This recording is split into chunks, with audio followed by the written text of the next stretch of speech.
At first, the Sunday night publication of a New Yorker article detailing a new allegation of sexual misconduct against Supreme Court nominee Brett Kavanaugh looked like a disaster for the White House. But by Monday afternoon, President Donald Trump's aides and allies argued it was not only survivable, but that they could turn an alleged smear into a political winner that might help rescue Kavanaugh's nomination.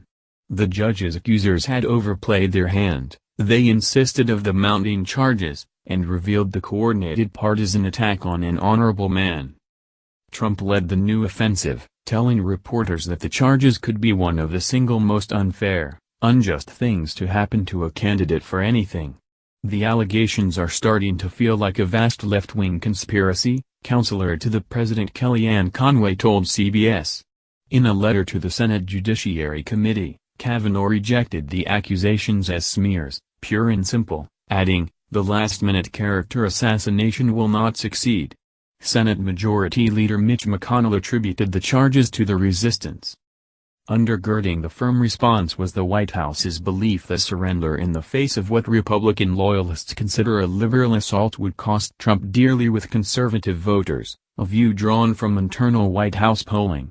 Some key Trump officials and allies also believe the allegations are not true, or that Kavanaugh is being unfairly condemned without the benefit of due process, and are fighting to save a good man's honor. Trump, who views packing the federal courts with conservative judges as central to his legacy, was consumed by the story as it developed over the weekend. He expressed frustration over what he felt was the White House's initially muted response to the accusation of high school-era assault leveled by Christine Blasey Ford earlier this month, and he instructed them to mount a more aggressive offensive in the aftermath of the New Yorker story, according to a person familiar with the internal dynamics at the White House. Trump officials were heartened by Kavanaugh's quick and flat denial of Sunday night's allegation, from a former Yale classmate of the conservative judge who says he exposed himself in her face during a lewd drinking game. Republicans pounced on a New York Times report which said reporters there had interviewed dozens in an attempt to corroborate the story of the woman, Deborah Ramirez, but could find no one with first-hand knowledge.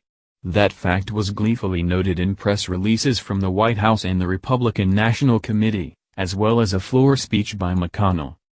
The Democrats jumped the shark with a New Yorker, one prominent conservative told Politico. The flimsiness of the accusation has allowed Trump, Republicans, and Kavanaugh himself to rally the base. The Democratic strategy is on the precipice of collapse. Further bolstering the White House's confidence by the day's end was the notable absence of public statements from key Senate Republicans, compounded by the conveniently distracting media frenzy over whether Trump will fire Deputy Attorney General Rod Rosenstein later this week. Conway held a call with Trump allies on Monday, in which she strongly defended Kavanaugh and affirmed the White House's support for him, according to a participant. Another said that Conway stressed that Kavanaugh has never been accused of using his power over professional subordinates, as have prominent media figures like Harvey Weinstein, Leigh Moonves, and Matt Lauer. Democrats insist that the GOP confidence is tone-deaf and could prove politically disastrous, particularly if new evidence emerges against Kavanaugh, or if his accusers appear to be treated poorly. Democrats also believe that Ford could emerge as a highly sympathetic figure during her scheduled Senate testimony on Thursday. The White House should have pulled the nomination a week ago, said one Democratic strategist helping to oppose the nomination. They've created a perfect storm for us working congressional races. And while the White House was projecting confidence that Kavanaugh would survive the ordeal, the mood in the West Wing was markedly more tense than in the aftermath of his relatively uneventful confirmation hearings earlier this month, when staffers were absolutely certain he would be confirmed. Still, some Trump allies said they were also heartened by Kavanaugh's adamant self-defense. "A lot of people would have walked away from the scathing public scrutiny by now," marveled one White House official. With Trump presiding over United Nations meeting in New York, the concurrent death watches for Kavanaugh and Rosenstein, who oversees Special Counsel Robert Mueller's Russia investigation, kicked off another surreal week in Trump's Washington. By late Monday morning, the White House put off a decision on Rosenstein, who expected to be fired, by announcing he will meet with the president on Thursday, the same day Kavanaugh and his original accuser, Christine Blasey Ford, are scheduled to go before the Judiciary Committee. Administration officials and Republicans close to the confirmation process stressed that the onus was on the Senate to stand by Kavanaugh, though they remained skeptical Ford will testify. Her representatives concluded the call late Sunday with several outstanding questions and had yet to hear back from Senate Republican aides as of 3:30 p.m. Monday, a person with knowledge of the discussions told Politico.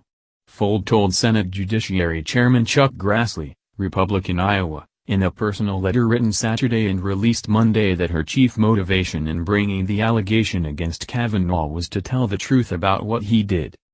"While I am frightened, please know, my fear will not hold me back from testifying and you will be provided with answers to all of your questions," Ford added. But by the afternoon, McConnell was vowing an up or down vote for Kavanaugh on the Senate floor. "This is what the so-called resistance has become," McConnell said, in remarks that closely tracked with the White House's new offensive. A smear campaign, pure and simple, aided and abetted by members of the U.S. Senate. Trump officials were in close contact with key senators and planned to make it clear to them and their conservative base that with 6 weeks to go before the midterm elections there is no plan B should Kavanaugh be forced to step aside, another source familiar with the confirmation said. Their plan is to take it to the conservative base and get people fired up. Pure power politics now, is how the Republican put it. Central to their argument is the idea that the reporting on Kavanaugh is politically motivated and doesn't meet the standards that were used in exposes on media moguls like Harvey Weinstein and Leigh Moonves, both stories worked on by the investigative reporter Ronan Farrow, who shared a byline on the New Yorker's Ramirez piece. In bullet-pointed pushback to the story, the White House noted that it took 6 days of Ramirez assessing her memories to say she recalled Kavanaugh committing the alleged acts, and that came only after consulting with an attorney provided by the Democrats, the statement said. In separate talking points distributed by the Republican National Committee, researchers noted that several supposed witnesses named by the accuser denied the event took place. People who knew the accuser after Yale say she never described this incident until Kavanaugh's Supreme Court nomination was pending, the RNC noted. RNC Chairwoman Ronna McDaniel also noted that Michael Avenatti, the lawyer who has represented porn star Stormy Daniels, emerged on Sunday claiming that he, too, has evidence of still more alleged misconduct by Kavanaugh. 1. No witnesses. 2. No corroborating evidence, McDaniel tweeted. 3. Michael Avenatti is involved. Nancy Cook, Alex Eisenstadt and Ileana Johnson contributed to this report.